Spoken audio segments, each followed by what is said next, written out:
Parang pinabatay. Alam ko may nilalagay siya. Ako kayo may kisig. May kisa ito? Ha? Hindi. Ay, ewan ko. Kay Brenda yata ito eh. Binuksan ko to. Ha? Ewan ko. Wala na sa sarili. Yung kasi. Siyempre. Ay, ikaw kasi eh. Sarap. Sasarap pa rin. Pero 2 verse 1 ah. Kaso ano eh. Ayun nga, simple eh. Ay, Alam niyo ba na yung mga babaeng simple ay magaganda? Oh, siyempre. Ang ganda. Di ba?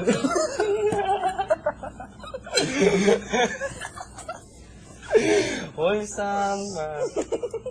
Walang sikreto sa buhay. Diba, ganun, diba? Pero gwapo rin yung lalaki Kim, di ba? Na tahimik, kumbaga. Gwapo yun. Lalo na pag ang ganda, kakamot. kakamot-kamot. Sa Sa ulo, sa ulo. Wala na lang nandun na eh. Oh, biglang nandun na. Bigla nandun sa, anong dun? Pare na 3 on 1 ka. May kasama yung pag, labas. Maraming.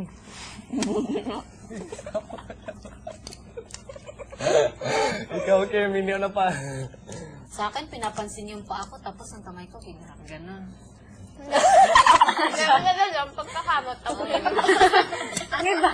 Nagkakamot. Pagkatapos punta sa buhok. Ano ganyan dito? Sige na! Ano dito?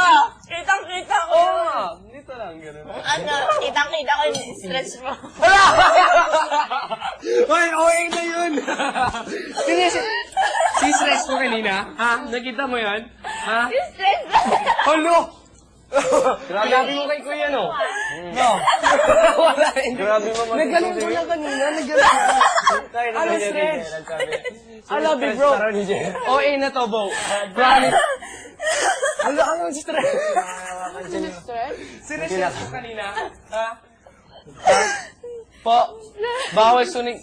Kailangan mag-altar ka. Kailangan mag-pray ka na maayos. Kasi suningan. Grabe to. Oo! Nag-stretch. Stretch mo nga eh. Hila pag ganun, no? Hila pala. Hila stretch. Dito, paano mag-stretch pag walang ano dito? Lagi Ganun kang na. ganun eh. Mag-altar ka, Sige, mag-altar. ikaw. Bawal Anong stretch? magsinungaling. Anong stretch? Anong Bawal stretch? magsinungaling. Anong stretch? Ito, paano stretch? Yung, yung lapel. Yun pala. Yun pala pare. Gusto rin i-stretch yung lapel. Yun, sorry, na-miss.